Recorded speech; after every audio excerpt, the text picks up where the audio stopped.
Hey, what's going on, everyone? I know it was a cold day, but the Spark team was still out here working.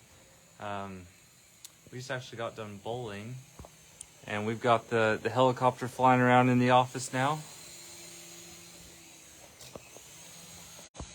But I thought this would be kind of a fun event. That helicopter's battery lasts about 5 minutes. And so if anybody has any questions for Sam Singraf, see if he can answer it while flying the airplane. Unlikely. Not very good at multitasking. We'll see if he can multitask. Perhaps, how has he bought? How many homes do you own? I don't know. 300? No. 350? Somewhere. 400? No. 500? Too high. Too high. Oh no! Oh my gosh, he wrecked. Video's over. I think the battery's still alive. We can't end the video. We'll see. How has he developed an RV park from start to finish? Maybe we go with that one. Did someone ask that question? No, not yet. But actually, we could start with that one. Sam, what is the first step to developing an RV park? Find the right piece of land.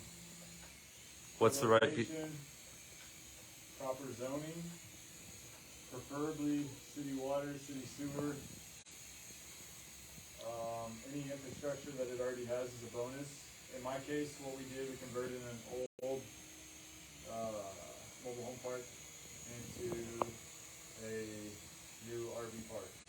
When we bought the park, there was 3 mobile homes and a meth lab house.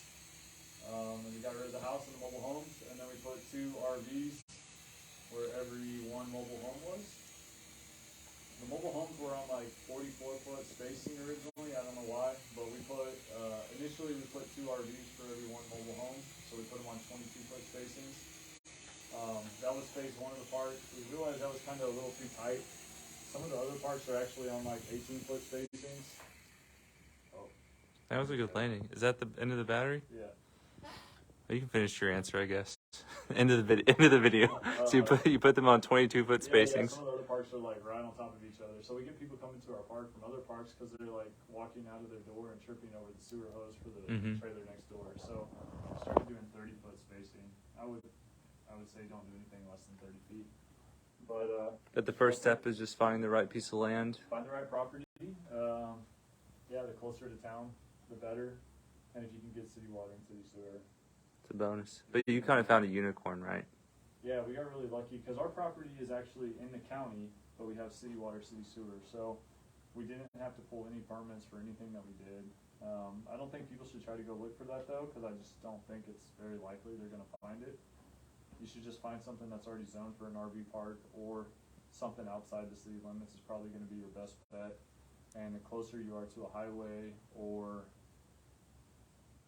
industry, the better your chances are. A lot of our tenants are contractors, so they just travel around the country and do projects, 3 to 6 month projects, and then they pack up and leave. We have traveling nurses that stay with us, and then we also have some retirees that just they're in town to see their grandkids. They'll be here for a month or 2, and then they'll pack up and head to the next spot. So being like right next to highway access would be really important. Yeah, ideally you would be close to a highway. If you can be a little bit away from the highway so there's not so much noise, that's a bonus because most RV parks are pretty loud and people like them to be quiet. So city water, city sewer, if you can find it, zoned RV park already, close to a highway, location really matters, contract workers for the most part, would do at least 30-foot spacing, not 22, and our sites are 30 feet by 88 feet deep, so that's plenty big for any trailer, and RVs are getting bigger. So. Did you do gravel or did you do cement on the drive-in? Originally we did asphalt millings, which is just basically ground up asphalt, but since we're on a slope, we had problems with it washing away. It would work pretty well on flat ground, but we ended up are basically putting concrete on top of that. So all of our sites are concrete now. Okay. Also, pull-through sites are really nice. People like that. But And you're all of just talking about ours- where they loop around the back and then pull through the. Yeah, they basically, so they don't have to back in at all. Okay. And they don't have to disconnect if they have a toad. A toad is like a vehicle on the back that is towed behind the RV or the motor coach. Sure. Okay. How much land is not enough land, or how much land is too much land? I would say don't do anything less than 5 acres. Especially if you want someone else to manage it. It's just not going to be big enough to have the economies of scale to support the business. If you want to live there and that be your job, you can make a little bit of money with 5 acres. But ideally, you would have 10 plus acres. That'll give you room to expand and room to make a good profit. Okay. And then last question, unless anybody else watching has any questions, how do you currently manage it? So my partner manages it. He's awesome. He's the best manager we could have because he has a vested interest in it as well. And he just uses Google Sheets to keep track of everything. There is software out there specifically for RV parks. Let's see. We've looked at a few different ones. The one if we did have one, it would probably be one called CampSpot.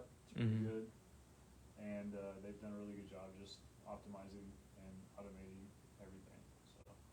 Okay.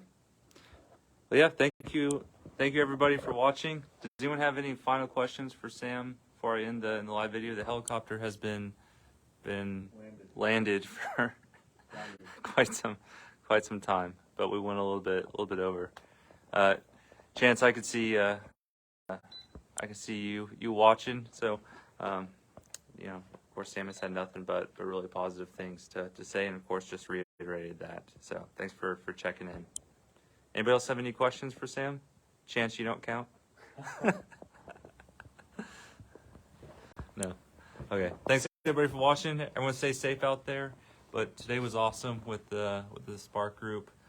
Closing 2 houses tomorrow, which is I think big. I mean, I like it getting this close when everything kind of stops. Still, pushing forward, and that's it. I'll probably have some updates about what Sam and I are up to probably early in the year. Thanks everyone. Bye.